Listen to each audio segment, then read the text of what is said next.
Hey, you know what it is when you see these two lovely, handsome faces. It's the big boys. We're back at you. Coach Carl Reed coming out of STL St. Louis. Yours truly, Uncle Neely, currently in Jackson, Mississippi. We'll be back in Boulder soon, giving you all the Colorado Buffs news you can handle. Coach Reed, first and foremost, man, this is our first show since Mother's Day. I hope all the mothers in your life had a wonderful and blessed Mother's Day. How you been doing? Man, I've been doing real good, man. We had a good Mother's Day. My wife was a little under the weather, but I would tell you this: my sons really did their thing for their mom, their grandmother, their aunt. Uh, I think that the mothers had a great Mother's Day. Now I'm challenging my sons, Neely, to see what do they do for Father's Day because everybody who follows me knows that Dollar General is the official sponsor for Father's Day weekend. So I'm challenging my sons to see if they bring the same energy for Father's Day.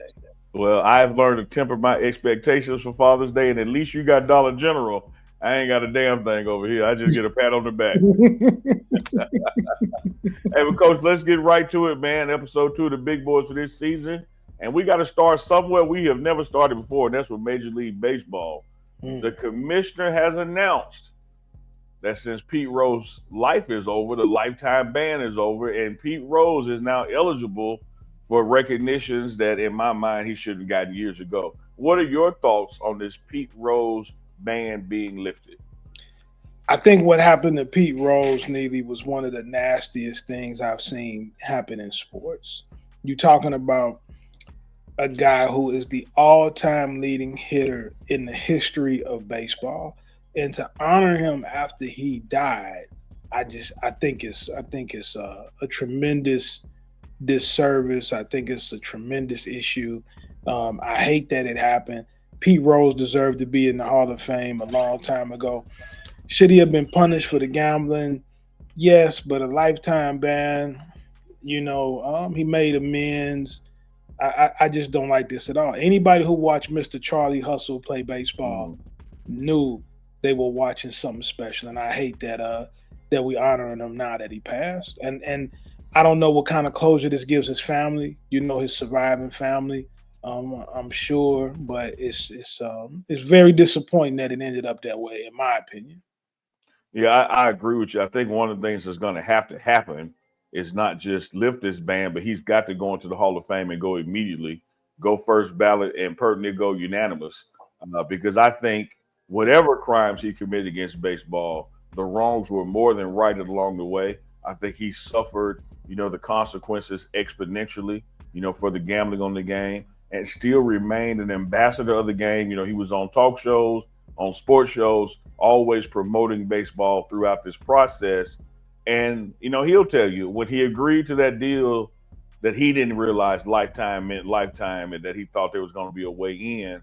And it just turns out that now this has happened after he's passed. Unfortunate series of events. I would have loved to see him get those flowers at Cooperstown. He was still with us. I tell you this, man, this ain't apples to apples, but it reminds me even of the people who were making all the noise about Shadur and Travis getting their flowers, in Colorado with their names, etched in Folsom Field. I don't understand why we as a people have a problem with recognizing people when it's the appropriate time to recognize them. And to me, when is the appropriate time to recognize somebody? When they could no longer add to that achievement. And when you're out of college football, you're out of college football. It doesn't matter if you're out 2 weeks or 20 years, you can't add to the numbers. Once Pete Rose got to a place where he can no longer add to the mystique of Charlie Hustle and he's been out of the league and served his punishment, I think Major League Baseball should have done this years ago and put him in Cooperstown while he was still here to smell the flowers. Yeah, it just, man, people are gonna always be people, and they're gonna have something to complain about. But I know that, man, I want my flowers while I'm here to smell them. Yeah. You know, it'll be dope that my sons and my grandkids one day they'll be able to, somebody be able to tell them some of the things I done. Man, tell me about me while I'm here. Because once you ain't here no more. I don't. Pete Rose don't know what's going on now, right where he at. So at the end of the day, everybody who watched baseball knew that Pete Rose is the greatest hitter of all time. And then obviously you got guys like Tony Gwynn. The conversation we got to have next is Barry Bonds got to get in there too, Neil. Absolutely. Mark McGuire got to get in there. Sammy Sosa, we got to have that conversation also because those guys belong in there as well. And so it's unfortunate that that hasn't happened. But I mean, to say that Pete Rose cannot go in because he's dead, I just think that's an atrocity. Man, couldn't agree with you more. Well, let me give Major League Baseball a couple of flowers, if I may. There have been some progress. You look at allowing or accepting that the Negro League numbers and those records are part of Major League Baseball history.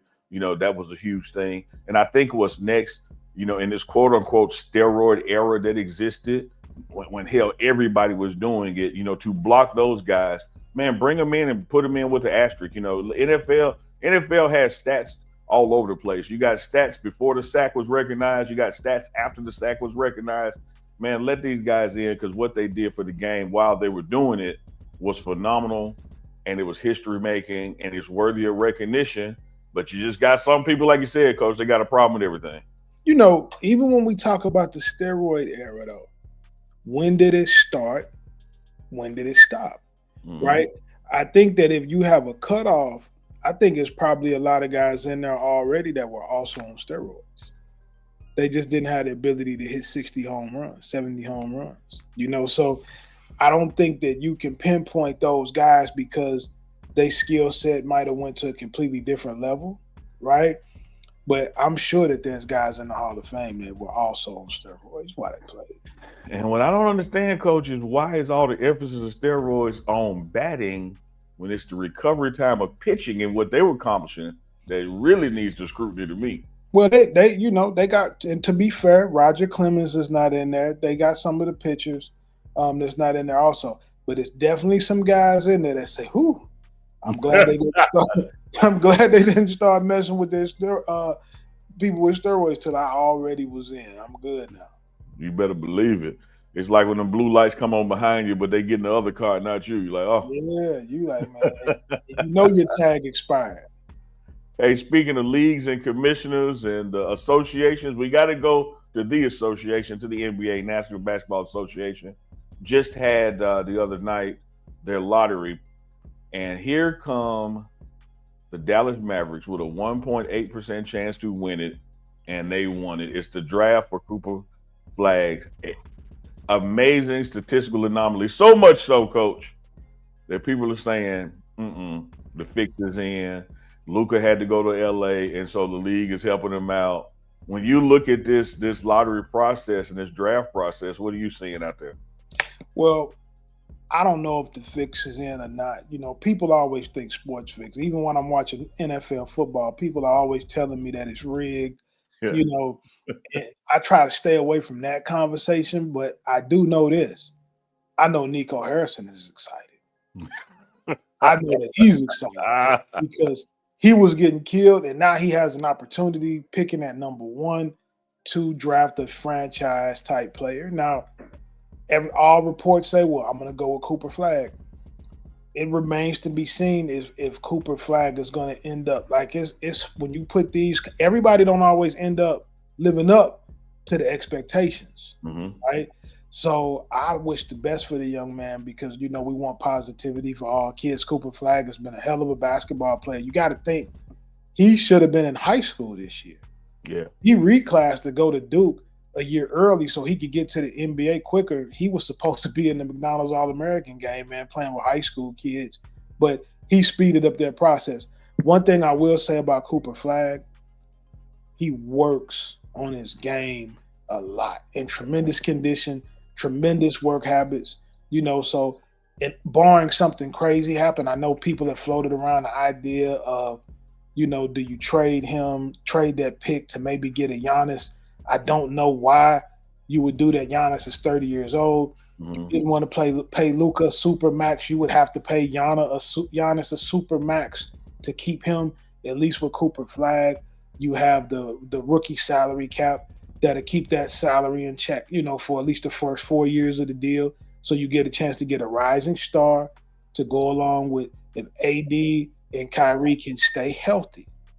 And if you can squeeze another year or two out of Klay Thompson, you could be putting yourself in, for a special run, and you could be looking at like you made the right decision in that moment.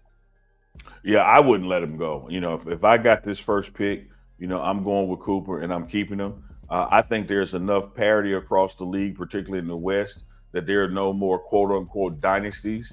So I have time to get this right, and I got time to build this team around this guy and go on a 2 or 3 year run then versus bringing in a Giannis right now just so I can win right now, and who knows what'll happen after that because of age and father time being undefeated. I do think that there are times the NBA, with the A being the operative word, the association has to do things that's in the best interest of the association versus one individual franchise. But there's also other times, man, it's just luck of the draw. The ball bounces where it bounces. I tell people all the time, I'm never subscribing to, that a game is fixed or a game is rigged or something like that. But having said that, I do think there are policies and procedures that get put in place to protect the whole. It's like the Dairy Farmers Association. It may not be in the best interest of this one little farm, but there are things that all the milk producers can agree on. Is just good for the dairy industry. I'm sure the NBA in that spirit has to operate that way. Same thing as the NFL and other leagues. I said on the morning run with Big Dog Chico and Deuce the Scoop, shout out to those guys. Before the lottery happened, I said, man, if the association was going to do what's in the best interest of the association, it would be San Antonio or Dallas that ends up with this first pick. And I'll be damned if San Antonio didn't get second and Dallas didn't get one. And so I ain't saying, y'all, that the fix was in. I'm just saying sometimes what's good for the association happens. Like when LeBron went to Cleveland, like when Patrick Ewing went to New York, it happens. Well, I'll say this: if they did fix it, thank you. Thank you. Dallas is a lot more fun place to be when the Mavericks are doing good. So I thank you. Right, the fish bite the fish jump out the water a little higher at Coach Prime's lake when the Dallas Mavericks are doing good and when the Cowboys are playing well. So if they did do it, thank you. I'm the same way. As a fan of the league as a whole, I'm the same way, Coach. Speaking of Coach Prime, this past Mother's Day weekend, he had his big recruit weekend taking place in Boulder. High schoolers coming in from all across the nation. About 26 of them were in for visits. Now, one of the knocks on Coach Prime from outside of Boulder has been all he does is utilize the portal. But when you look at the facts and you look at the impacts that a Draylon Miller has had in the past and going forward, or Marion Miller, or even now a Juju Smith coming in quarterback, Coach Prime has proven that if he goes after a high schooler, he's going after you so you can play right now. What does it mean to Boulder and Colorado football to have so many recruits from high school show up for official visits? Well, number one, you took the words right out of my mouth. I thought that coach didn't recruit high school kids. That's the criticism of them. Always when people are talking about recruiting, I'm going to tell you what they've done an excellent job evaluating in the recruiting department. Box, Corey, Pretty Tony, they've done a great job of um, identifying the right guys that can fit into their culture, guys that are good football players. When you think of the type of linemen that they're recruiting, when you think of the type of guys that coach likes in the secondary, those DBs with the long arms, great hip turnover, the ability to play press man. I think they've done an excellent job at identifying the right kids from the right programs. Remember, they had the Nike high school coaches all come into campus to do a clinic with Coach Prime. I think things like those have also helped identify some better players. And I think that right now, he's just recruiting at a different level.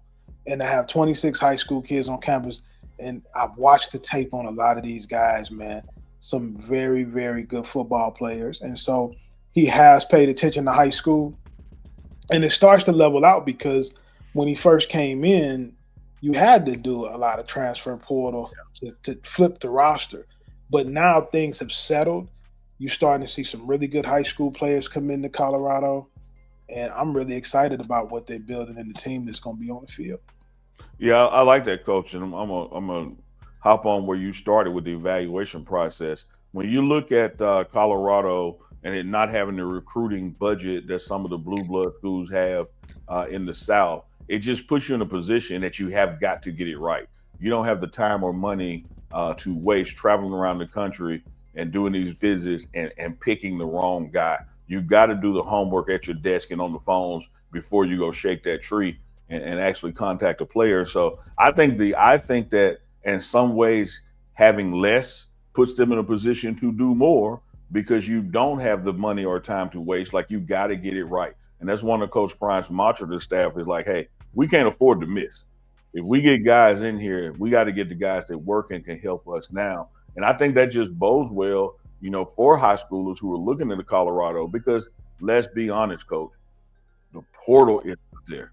And if there's a guy that is good and he thinks he should be playing, and he comes as a high school in his freshman year and he didn't touch the field, or let alone sophomore year, you're going to lose him. Like that's just the nature of the beast. And so recruiting the right guys that can help you now helps them stay with you for those 3 to 4 years of college, which only helps you get more experience down the road and dominating your conference. Well, I think too was able to help them identify the right players. Man, is you got so many guys on the staff that have been high school coaches. Mm-hmm. Not just Coach Prime, but Coach Mathis has been a high school coach. Coach Hart has been a high school coach. You think about Corey Phillips has been a high school coach, is the director of player personnel. David Kelly, the general manager, was a legendary high school coach from Georgia. Coach Cheney was a big time high school coach in the state of Florida. So you got guys that have relationships that know how to identify high school players, but also guys that have the wherewithal and the knowledge to know the prototype and the guys that have the right mental aptitude to be able to transition from high school to college because they've dealt with it on both sides of the table. Yeah, can't forget Coach Pollock out of Georgia, been an athletic director high school level as well as a high school coach. And all of that, man, you stirred in the pot that just helps recruiting because you know the name of the game. You, a championship coach in Missouri and St. Louis, it's all about relationships. Yes. And this staff has relationships with high school coaches, across the South particularly, but it's just all over the nation that just helps with recruiting because people want to send their kids where they know their kids are going to be treated right, taken care of, and get opportunity. Absolutely. And if we pivot from the high school to the portal, everybody's always talking about the trenches. Coach Prime is now up to 3 offensive linemen to come help establish that run game and protect one of these new quarterbacks. Maryland transfer Andre Roy Jr. is committed to Colorado. 6'5", 300, started 7 games for the Terrapins last season. Get this, coach, 430 plus snaps, only 1 sack given up. Yeah, he when I saw that they got the commitment from him, man, I just looked at that special ball player. And in that Maryland offense had to do a lot of pass protection with some of the things they do. So I think you just continue to build the depth and the quality of player that you have in the trenches because over the course of the year, you're going to have to play 8 to 10 guys on the offensive line. And you need all of those guys when they come in, whether they rotate in, if they got to come in for an injury replacement, you want them to not have missed a beat. And they just continue to improve in that way. I'm really excited about what they're doing up front. Yeah, when I look at these upfront pieces coming in, and I look at a Marshall Faulk coming in, we know in Colorado this year, you don't have a Travis Hunter, you don't have a Shedeur Sanders, you don't have this Batman and Robin, Superman, Iron Man going on with get you out of situations. You're going to have to be able to run the ball to control the clock and establish some dominance. And you've brought in the pieces to do just that. You got some beef on that front line now, man. Well, I'm going to tell you, people are going to talk a lot this offseason about what they don't have. But I'm going to talk about what they do have. When you have that offensive line and you got a kid like Jordan Seaton, who is the anchor of it, and you bring in a Marshall Faulk to coach the backs, and you add in Coach Swayze as the strength and conditioning coach, you're going to see a different mentality out of this team. You're going to see some pin and pull gap scheme runs. You're going to see some old school power and counter, inside and outside zone. The running game is going to be more diversified. I'm really excited to see the toughness in the trenches because when the leaves start to change in October, and you go in November, it gets really cold in Colorado. Believe me, I done been on that sideline with my fingers freezing off, right? When you get to that point, you got to run the ball. And I think they're going to be as good as anybody in the country this year at that part of the game. Yeah, I love that because I think that you also brought in trench personnel that just plays right into Pat Shermer's wheelhouse and Marshall Faulk's wheelhouse. And now, the brain trust, the brain power can kick in. I'm not limited on what I can call because of the talent level I have. Now I can do things that can control the clock, that can take away the heart of that defense by just ground and pound and playing some just hard nosed football, like you said, on those cold nights on national TV. And speaking of national TV, Coach, it's been announced that Georgia Tech, that home opener, Labor Day weekend opener, had been moved to Friday, but it was not announced what time of day it was going to be. It is official now that game will be 6 p.m. Mountain, 8 p.m. Eastern, televised on ESPN. And if you're keeping up with it, Coach, that will be 22 of 25 games under Coach Prime that have been on national TV. No other program in America can say that. What does it say about Coach Prime and the Prime effect that he can still command these national TV audiences, and how does that impact recruiting in the program? Well, he's the draw, and it makes people want to go there. All eyes are on you. When you get an opportunity to play at Colorado now, you know you're going to play on national television. It's only a few people in all of sports that can draw like that. You're talking Coach Prime. You're talking about back when Tim Tebow played, everybody wanted to see Tebow. You're talking about Caitlin Clark, right?